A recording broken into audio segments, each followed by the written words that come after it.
Ever wondered what it was like to live in a world where your entire worth could be tied to something as personal as virginity? How much did the medieval period really obsess over this one idea? And what strange beliefs did they cook up? Get ready to uncover 8 medieval views on virginity that might just make you cringe. Number 8. The impossible standard. In the vast landscape of medieval thought, few figures cast a shadow as long and as influential over the concept of virginity as the Blessed Virgin Mary. Her story, as presented by the Church, was not merely one of purity, but of an impossible standard, a bar set so high that it seemed designed to make every ordinary woman feel perpetually inadequate. The medieval period placed Mary at the absolute pinnacle of human and spiritual achievement, and a huge part of that veneration stemmed from her unique and unparalleled virginity. This was not just about her not having sex before marriage. The doctrine of Mary's perpetual virginity insisted that she remained a virgin before, during, and after the birth of Jesus. She was the one woman who had conceived a child while remaining physically and spiritually unblemished, a miracle that defied all natural laws and set her apart from all of humanity. Theological treatises from the early church fathers like St. Augustine and St. Jerome laid the groundwork for this profound emphasis on Mary's virginity. They debated and defined the precise nature of her purity, arguing passionately for her unique status as the ever-virgin. These discussions were not just academic exercises. They filtered down into every aspect of medieval life, from the grand cathedrals to the humble village church. Sermons regularly praised Mary as the ultimate example of purity and devotion, presenting her as the perfect embodiment of all virtues. Art across Europe, from illuminated manuscripts to stained glass windows, depicted her with an ethereal beauty, often in shades of blue and white, symbols of her immaculate nature. She was frequently shown with an almost serene, otherworldly calm, her hands often clasped in prayer, underscoring her spiritual dedication and physical untouchedness. These images were everywhere constant, visual reminders of the ideal woman. For medieval women, this meant living under the shadow of an unattainable ideal. Mary was held up as the model for all female behavior. Humble, obedient, and, above all, pure. Her virginity was not just a physical state. It was seen as a reflection of her complete spiritual devotion, her perfect submission to God's will. This connection between physical virginity and spiritual perfection was deeply ingrained in the medieval mind. If Mary, the Mother of God, achieved such holiness through her absolute purity, then surely earthly women were expected to strive for something similar, even if they could never reach her divine level. This created an enormous pressure. Young girls were taught from an early age about Mary's virtues, learning prayers and hymns dedicated to her. They heard stories of her miraculous life, including the Annunciation, where the angel Gabriel announced her miraculous conception, and her immaculate nature was constantly highlighted. Problem for ordinary women was that Mary's virginity was supernatural. She conceived without earthly intervention, something no other human could ever do. Yet, the moral and social expectations placed upon them were often derived from this impossible standard. If a woman was not a virgin, especially before marriage, she was seen as falling drastically short of this divine model. The stark contrast between the venerated, impossibly pure Mary and the flawed flesh and blood women of the medieval world created a gap that was nearly impossible to bridge.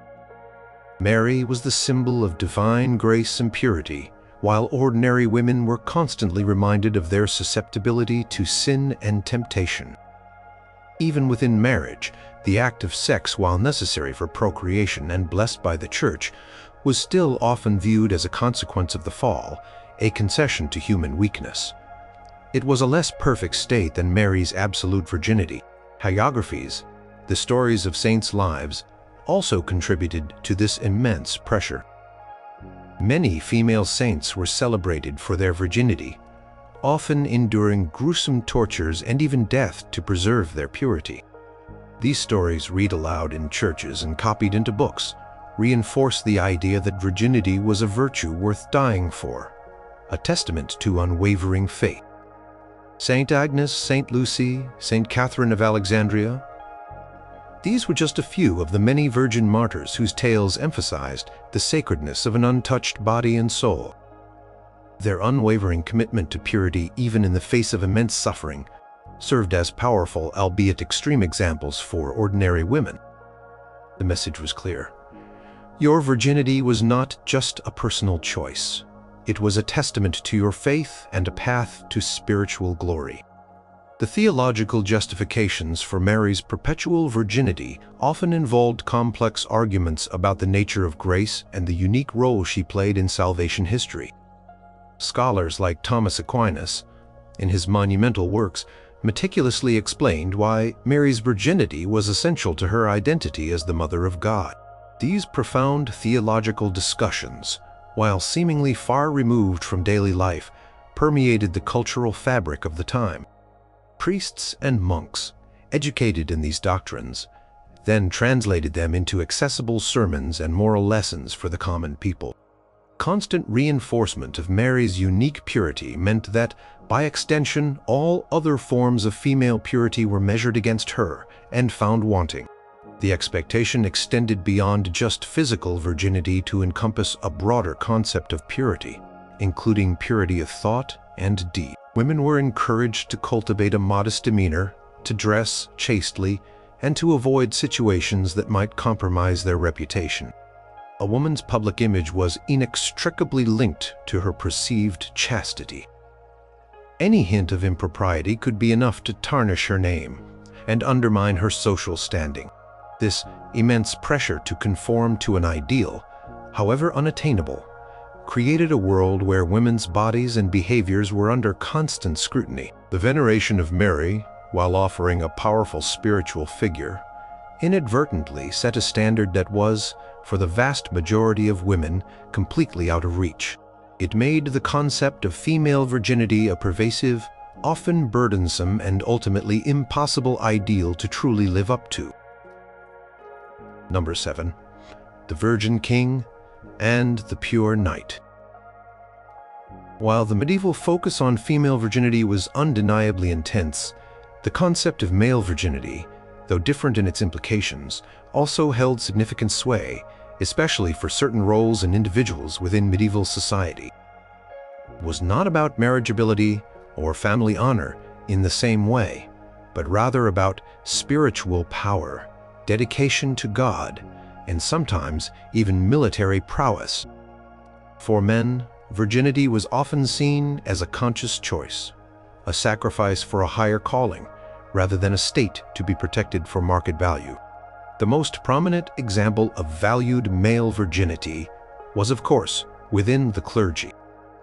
The Latin Church, following reforms that gained significant momentum in the 11th and 12th centuries, increasingly enforced clerical celibacy. This meant that priests, monks, and bishops were expected to abstain from marriage and sexual relations. This was not a universal rule from the very beginning of Christianity, but it became a central pillar of the Latin Church's identity and power. The arguments for clerical celibacy were rooted in several ideas. Priests handling the sacred body of Christ in the Eucharist needed to be ritually pure. They were to be entirely devoted to God, without the distractions of a family or earthly attachments. Influential church councils and papal decrees reinforced this expectation, stating that a man dedicated to God's service should not be bound by worldly cares. For monks, taking a vow of chastity was a fundamental part of their commitment to an ascetic life.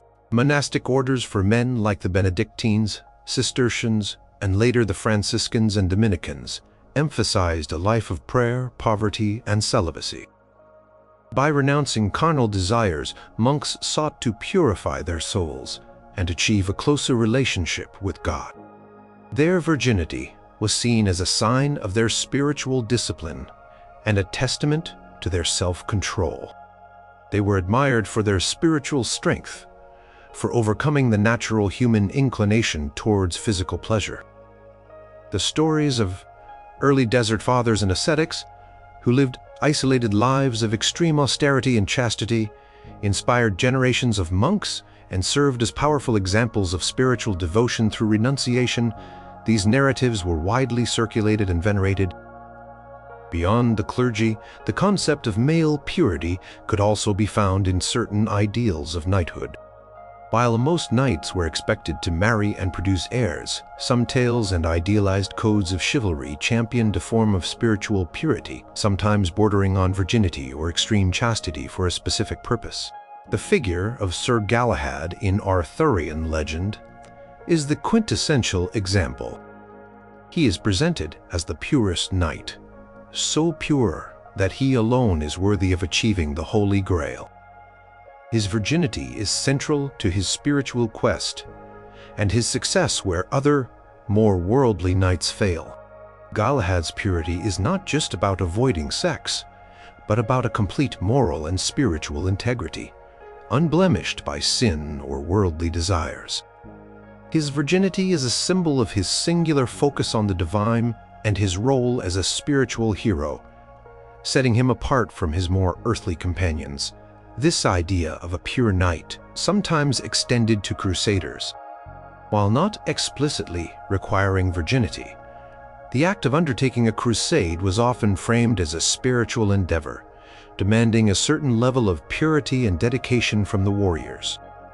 Some crusader vows involved temporary chastity, or at least a focus on spiritual devotion over worldly pleasures during the campaign itself. This was seen as a way to prepare oneself for God's work and to earn divine favor in battle. The idea was that a man unburdened by carnal desires could fight more fiercely and effectively for God's cause. However, it is important to note that male virginity was never enforced or expected of the general male population, in the same way female virginity was for marriage. For the vast majority of medieval men, marriage and procreation were highly valued, essential for lineage, property, inheritance, and societal stability. A man who remained unmarried and celibate outside of a religious vocation might even be viewed with suspicion or pity, as he was not fulfilling his societal duty to produce heirs. Unlike women, a man's social standing and economic prospects were not generally tied to his premarital virginity. The loss of virginity for a man before marriage, while potentially a sin, did not carry the same overwhelming social stigma or economic penalty that it did for a woman.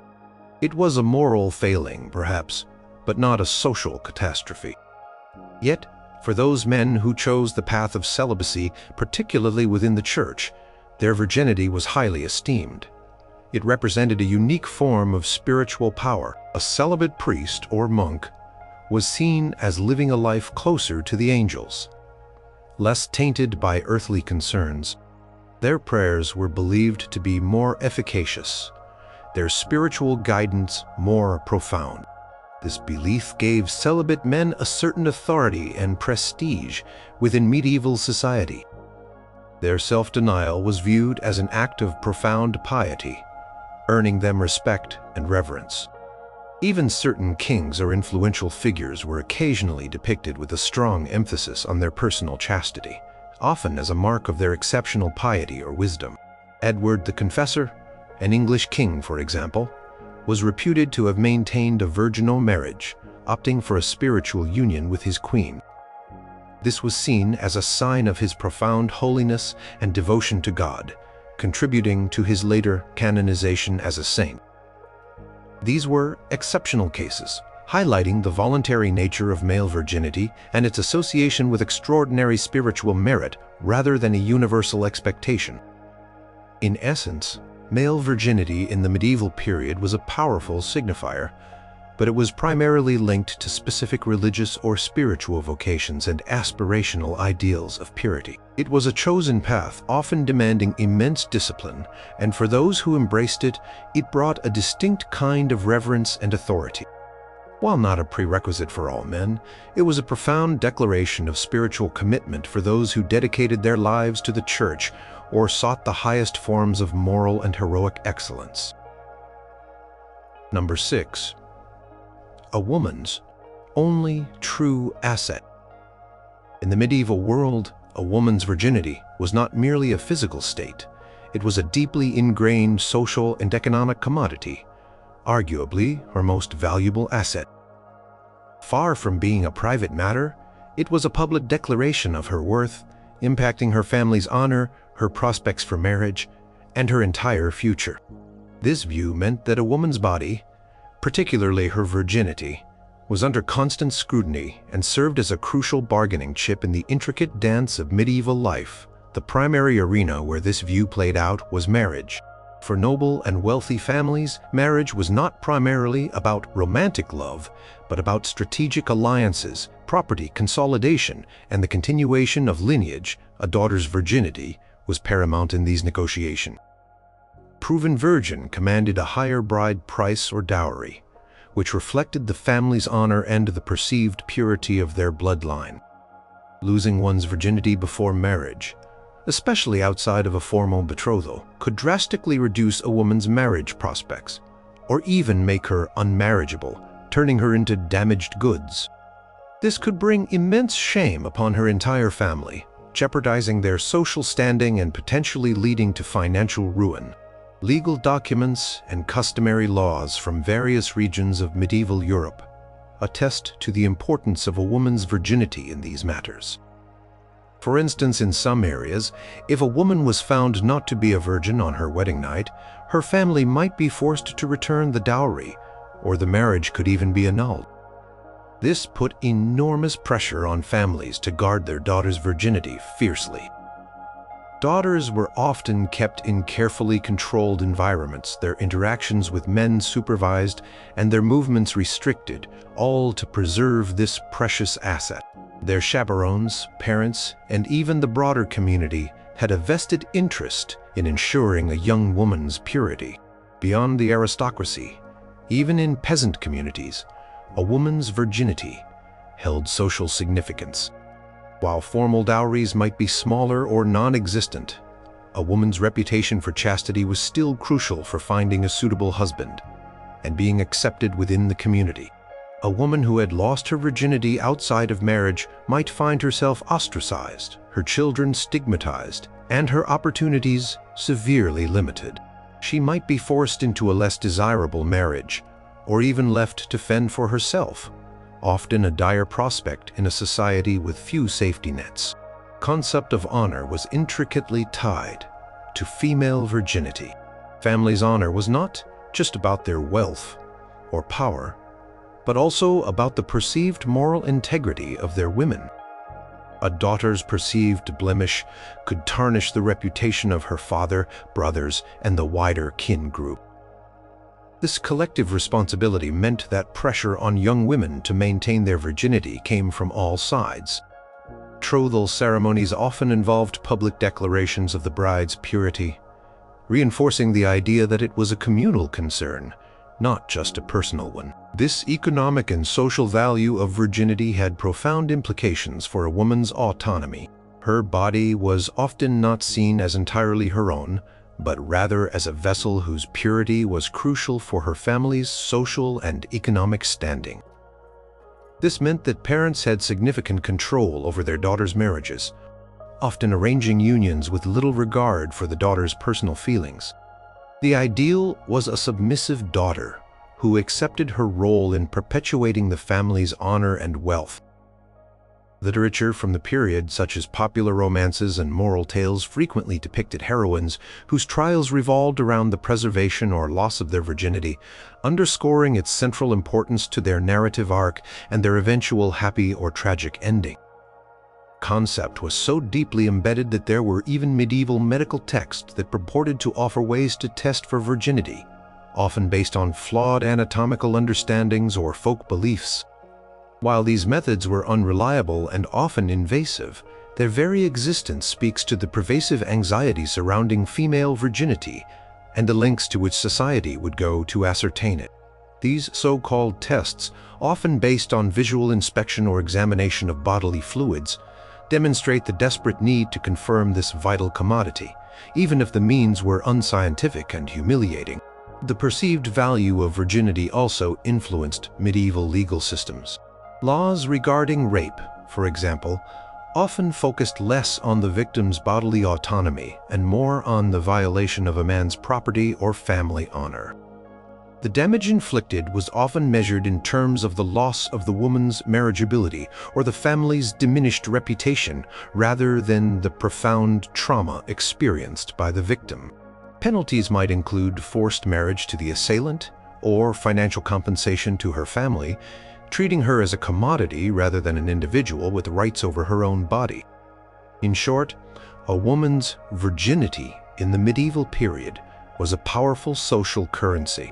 It dictated her marriageability, influenced her family's standing, and determined her future in a society where female roles were largely defined by domesticity and lineage. This perspective stripped women of agency over their own bodies, turning a deeply personal state into a public commodity, constantly scrutinized and fiercely protected for its immense economic and social value. It created a world where a woman's purity was literally her fortune, making its preservation a lifelong, weighty responsibility. Number 5. The doorway to hell. In the medieval mindset, the loss of virginity, particularly for women, and especially outside the bounds of marriage, was viewed with profound spiritual and social dread.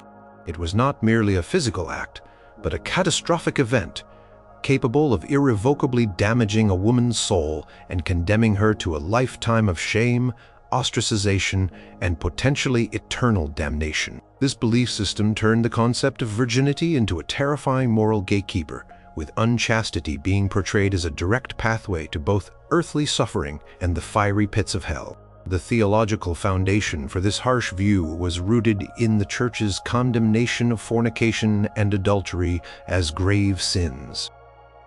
Influential theologians like St. Augustine had emphasized the fallen nature of humanity and the power of original sin, and while they recognized the necessity of sex within marriage for procreation, they often viewed it as a concession to human weakness.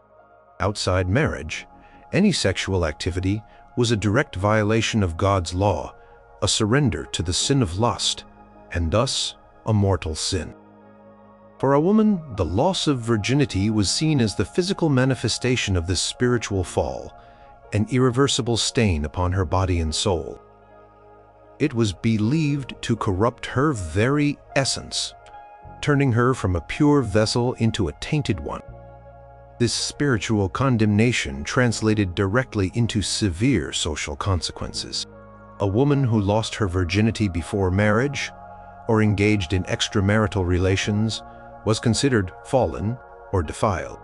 Her honor was gone, and by extension, the honor of her family was also severely tarnished.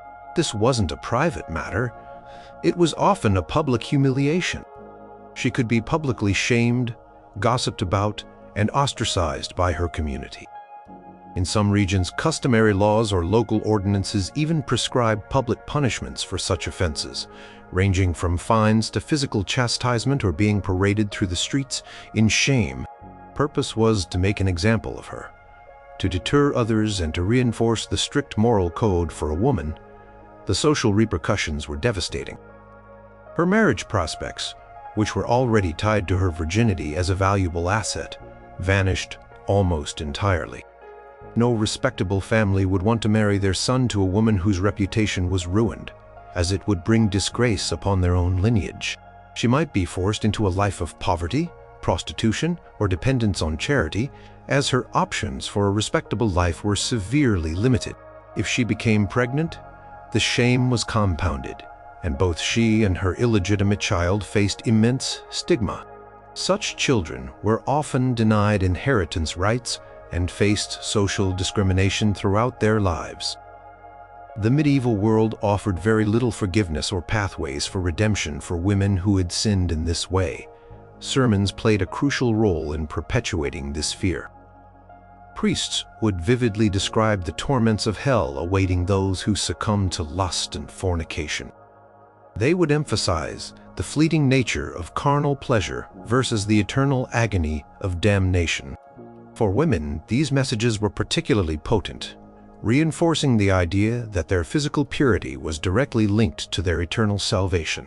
The imagery of hell, with its fires and demons, was a powerful deterrent designed to instill intense fear and ensure adherence to strict moral codes.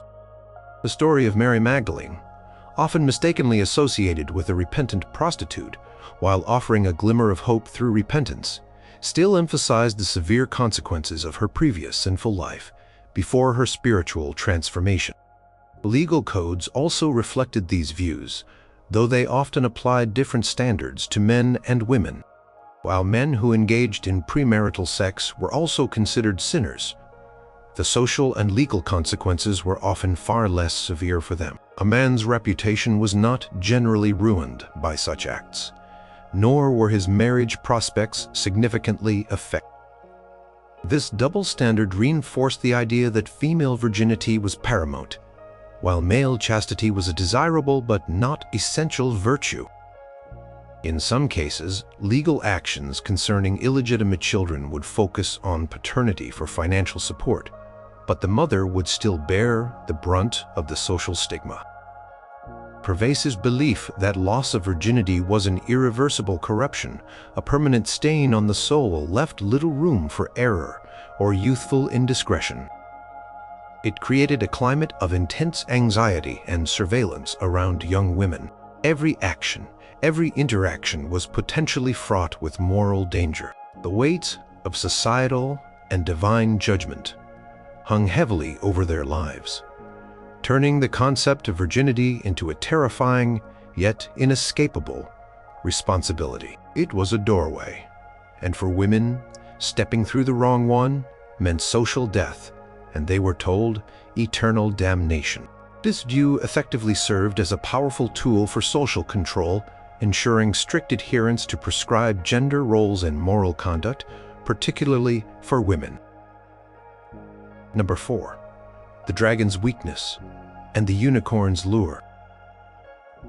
Beyond the realms of theology and social structure, medieval thought wove an intricate tapestry of beliefs that attributed mystical and even magical powers to virginity. This wasn't just about moral purity. It was about an inherent, almost supernatural quality that could influence the physical world, charm mythical beasts, and even reveal hidden truths. Virginity, in these beliefs, became a source of unique potency, capable of feats that defied ordinary explanation.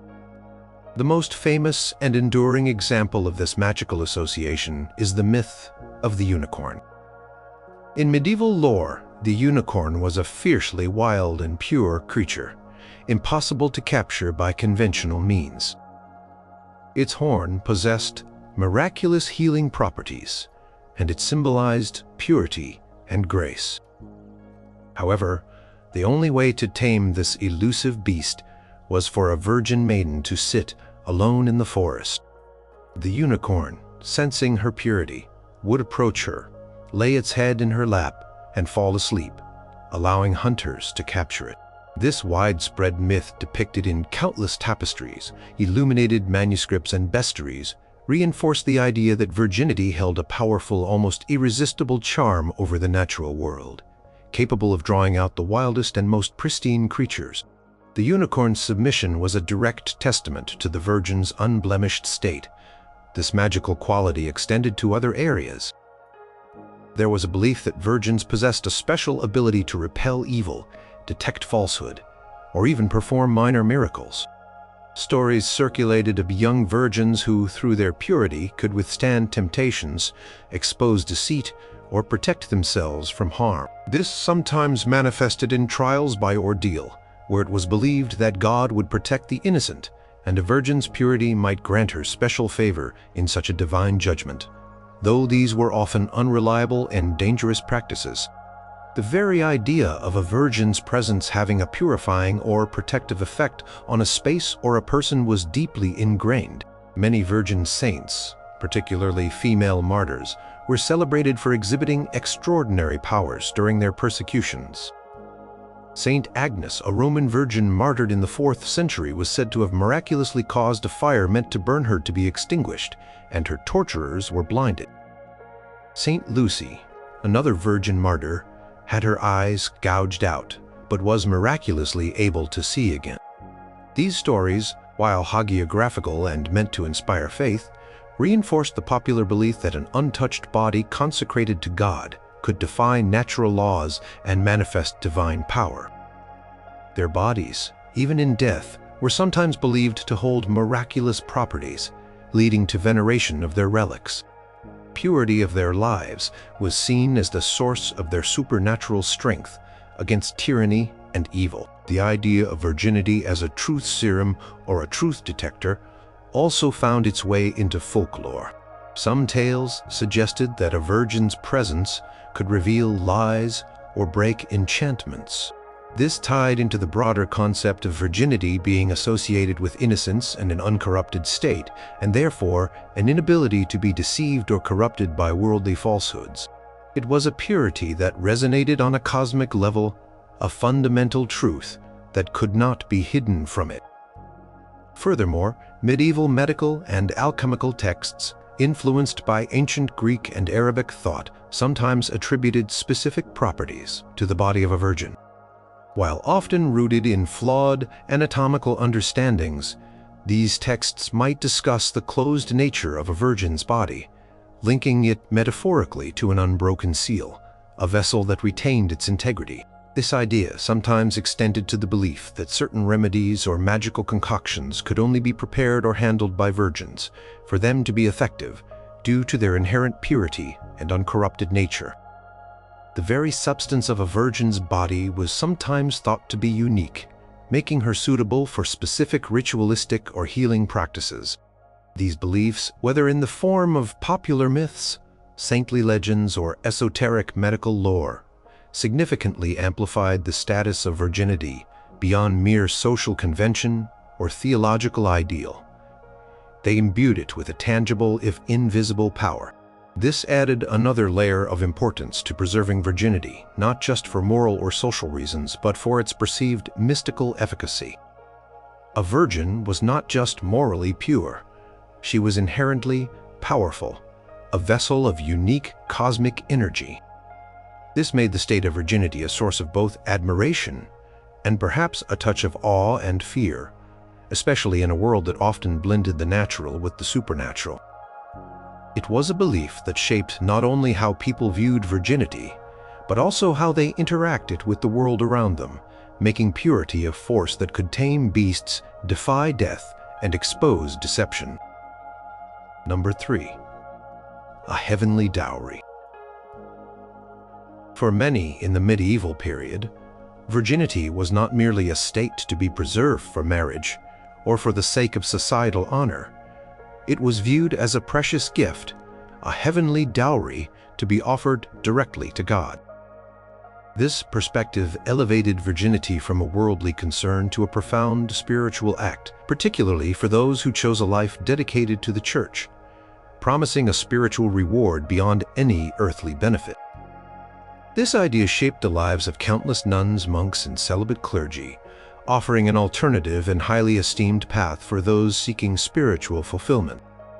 The concept of virginity as a sacred offering stemmed from the belief that Christ himself was the bridegroom of the Church, and that those who dedicated their lives to him in a state of perpetual virginity were entering into a spiritual marriage. This was particularly true for nuns, who took vows of chastity, poverty, and obedience. By renouncing earthly marriage and physical intimacy, they symbolically married Christ, consecrating their bodies and souls entirely to him. Their veils, often worn during their profession, were likened to wedding veils, signifying their union with the divine. This spiritual union was considered the highest form of marriage, far superior to any earthly bond, as it transcended the limitations of the flesh and focused purely on the divine. This idea of a heavenly dowry meant that for women, entering a convent was not a consolation prize for failing to secure an earthly marriage, but often a deliberate and highly respected choice. While some women were indeed sent to convents due to lack of marriage prospects or family pressure, many chose the religious life out of genuine spiritual calling. For these women, their virginity was their ultimate offering, a testament to their unwavering faith and love for God. They believed that by preserving their bodily integrity and dedicating themselves to prayer and service, they were accumulating immense spiritual merit, a treasure stored in heaven. Church fathers and theologians extensively wrote about the virtues of virginity as a spiritual path. St. Jerome in particular was a fierce advocate for monastic life and the superiority of virginity over marriage, even good Christian marriage. He argued that virgins were closest to God, less distracted by worldly cares, and therefore more capable of prayer and spiritual contemplation. Their lives were seen as a foretaste of the angelic existence in heaven, where there is no marriage. Sermons regularly praised the sanctity of those who embraced virginity for religious reasons, holding them up as examples of devout living and spiritual excellence. Male ascetics and monks similarly offered their virginity as a commitment to God. For them, renouncing carnal desires was a profound act of self-mastery and spiritual discipline. It freed them from earthly attachments, allowing them to focus entirely on their studies, prayers, and service to God. The celibate priesthood also exemplified this offering, seeing their virginity as essential to their sacred office, allowing them to handle the sacraments with purity and devote themselves wholly to the spiritual needs of their flock. This choice of celibacy distinguished them from the lay population and conferred upon them a unique spiritual authority.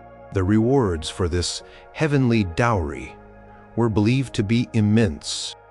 In the afterlife, virgins were thought to occupy a special place in heaven, often depicted as being closer to Christ or Mary, adorned with special crowns or garlands. Their prayers were considered more potent, their intercession with God more effective. Saints who had maintained their virginity, both male and female, were venerated as powerful intercessors, their lives held up as models of piety. The stories of these saints, widely circulated in hagiographies, emphasized the blessings and spiritual power that flowed from a life of consecrated virginity. Furthermore, monastic communities built upon vows of chastity were seen as spiritual powerhouses. They offered a direct conduit to God through their incessant prayers and ascetic practices. The very existence of these communities, filled with men and women who had dedicated their lives to virginity, was believed to bring blessings upon the wider society, protecting them from plague, famine, and war. The purity of the monastics was seen as a communal asset, a spiritual shield. This perspective provided an honored and alternative path for individuals, particularly women, who might not have had suitable marriage prospects or who felt a strong spiritual calling. It offered dignity and purpose beyond the conventional roles of wife and mother. While secular life pressured women to marry and procreate, the Church offered an escape into a world where virginity was not a liability, but the highest virtue, a direct path to spiritual glory and a truly heavenly dowry. It was a powerful counter-narrative, elevating a state often seen as a deficit in worldly terms to one of supreme spiritual value, promising eternal rewards far greater than any earthly inheritance. Number 2. The Garden of Eden, revisited. A fundamental medieval view on virginity was rooted in a theological interpretation of humanity's original state before the fall in the Garden of Eden. This perspective saw virginity not merely as a social ideal or a moral virtue, but as the primordial human condition, the pure and uncorrupted state in which Adam and Eve existed before sin entered the world. Sex, even within the confines of marriage, was often framed as a consequence of this fall, a necessary evil for procreation in a fallen world, but intrinsically less perfect than the original virginal state. This idea found its strongest articulation in the writings of influential church fathers, particularly St. Augustine of Hippo. Augustine grappled deeply with the concept of original sin and its impact on human nature. He argued that, before the fall, Adam and Eve existed in a state of perfect harmony, including their bodies and wills. Their sexuality, if it existed in any form, would have been entirely subject to their rational will, devoid of unruly passion or lust, concupiscence. They could have procreated, Augustine suggested, but in a purely rational, passionless way, without the shame or disorder that later became associated with sexual desire. In this Edenic paradise, virginity was the natural, unblemished state, a reflection of perfect innocence and obedience to God. The narrative of Genesis, particularly the creation of Adam and Eve in paradise, served as the blueprint for this view. Adam and Eve were described as naked and were not ashamed, implying a state of innocence and purity before their disobedience. Their sin, the eating of the forbidden fruit, was not just about disobedience. It fundamentally altered their nature, introducing shame, discord, and unruly passions, including lust. Sexual desire in this post-fall interpretation became intrinsically linked to concupiscence, an inclination towards sin that humanity inherited. While necessary for procreation, it was no longer seen as a pure, innocent act, as it might have been in Eden. This theological framework had profound implications for how medieval society viewed virginity and sexuality. Virginity became a symbolic return to that pristine, prelapsarian state, a striving for the original perfection that humanity had lost. It was seen as an act of resistance against the corrupted nature inherited from Adam and Eve, a conscious effort to reclaim a piece of Eden in a fallen world. This gave virginity a spiritual gravitas that transcended mere social convention. It wasn't just good, it was a reflection of divine order. The paradox was that while marriage was a sacrament and essential for the continuation of humanity, the act of sex within marriage was still viewed with a degree of ambivalence. It was permissible and even blessed for procreation, but not as pure or meritorious as virginity. Clerics and theologians frequently discussed the different degrees of merit. Virginity was the highest, followed by chaste widowhood and then chaste marriage. This hierarchy underscored the idea that abstaining from sexual activity even within marriage was a more perfect imitation of Christ and a closer approximation of the original human condition in Eden. Sermons and moral treatises constantly reminded people of humanity's fallen state and the ongoing battle against sinful desires, particularly lust. Virginity, therefore, became a powerful spiritual weapon in this battle, a way to subdue the flesh and elevate the spirit. For those who embraced a virginal life, especially monks and nuns, their existence was seen as an attempt to create a little Eden on earth, a community striving for angelic purity amidst a world steeped in sin.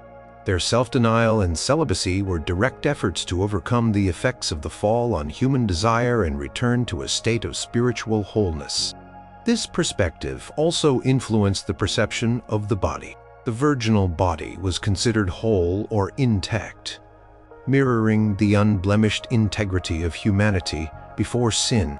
The loss of virginity, particularly outside of marriage, was viewed as a breach or corruption, not just of the physical body, but of this symbolic return to Edenic purity. It was a further step away from the original divine blueprint, an embrace of the fallen world. The shame associated with premarital sex was compounded by this theological weight, making it not just a social transgression, but a deeply spiritual one. In essence, the medieval obsession with virginity was deeply tied to a nostalgic longing for a lost paradise. Virginity offered a symbolic pathway back to the Garden of Eden, a chance to reclaim a piece of humanity's original, unblemished state. It elevated virginity beyond a moral choice, framing it as a profound theological statement, a constant reminder of the purity that was, and perhaps could be again, for those who truly strived for spiritual perfection. This made virginity a powerful aspiration, but also a heavy burden, as it implicitly judged all who did not attain it as further removed from God's original perfect design. Number 1. The perfect body and the unblemished soul. At the very core of medieval views on virginity lay a profound belief in the intrinsic connection between the physical state of the body and the spiritual condition of the soul. Virginity was seen as representing not just a physical intactness, but a state of spiritual wholeness, integrity, and purity. Losing one's virginity was therefore interpreted as far more than just a physical act. It was believed to be a fundamental and often irreversible alteration of the soul itself, a blemish or rupture that marked a person, especially a woman, both physically and spiritually. This view stemmed from a holistic understanding of the human being, where the body and soul were not separate entities but deeply intertwined. Influenced by classical philosophy and Christian theology, medieval thinkers believed that the physical body was a vessel for the soul, and its condition could reflect or impact the soul's purity. A virginal body, therefore, was seen as an unblemished vessel, a pure and intact container, mirroring an uncorrupted and pure soul. This was often expressed through metaphors of sealed gardens, locked gates, or unbroken seals, all signifying an untouched state of integrity and wholeness. For women, this belief was particularly intense. The intact hymen, though medieval understandings of anatomy were often imprecise and varied, became the symbolic and often literal proof of this physical and spiritual integrity. The act of sexual intercourse was thought to not only physically break this barrier, but to fundamentally alter the woman's very being, inside and out. It was believed to change her humors, her temperament, and even her spiritual disposition. This physical change was considered a permanent mark, one that signified a loss of innocence and an irreversible transition from a state of purity to one of experience, which in the medieval context was often associated with fallenness or corruption when outside of marriage. The concept went beyond mere physical intactness. It extended to the spiritual and moral realm. A woman's virginity was considered a sign of her inner purity, her innocence, and her proximity to a state of grace. Losing it outside marriage was not just a sin, it was a spiritual defilement that was believed to leave a lasting stain on her soul. This stain could impact her standing before God, making her prayers less efficacious and her path to salvation more arduous. It was a profound internal change, akin to a spiritual scarring that was believed to be visible to God, and sometimes even metaphorically to others, through subtle changes in demeanor or aura. Medieval medical texts, drawing from ancient sources like Galen and Hippocrates, and later Arabic physicians like Avicenna, while not perfectly accurate by modern standards, sometimes reinforced these ideas. They discussed the physical characteristics associated with virginity and its loss, often linking it to subtle bodily changes that went beyond the immediate act. These texts might mention changes in the firmness of flesh, the color of skin, or even the clarity of eyes, all tied to the idea of a woman's purity or corruption. Though these were often based on anecdotal observation and superstition rather than scientific understanding, they contributed to the pervasive belief in a deep physical transformation following the loss of virginity. This belief in the interconnectedness of body and soul placed immense pressure on individuals to maintain their virginity. It wasn't just about avoiding social stigma. It was about preserving one's very essence, one's spiritual integrity. For virgins, especially those who dedicated their lives to God in monastic orders, their bodily intactness was seen as a profound spiritual offering, a testament to their unwavering faith and their desire to keep their souls unblemished for divine communion. Their purity of body was directly linked to their purity of soul, making them ideal vessels for divine grace and spiritual power. Conversely, for those who lost their virginity outside of the sanctioned bounds of marriage, the shame was not just social but deeply spiritual. They were seen as having compromised not only their physical body but also their very soul, moving away from a state of grace and towards a state of sin. This had profound implications for self-perception, leading to feelings of guilt, unworthiness, and spiritual desolation. The fear of an unblemished soul becoming stained was a powerful motivator, shaping behavior and reinforcing strict moral codes regarding sexual conduct.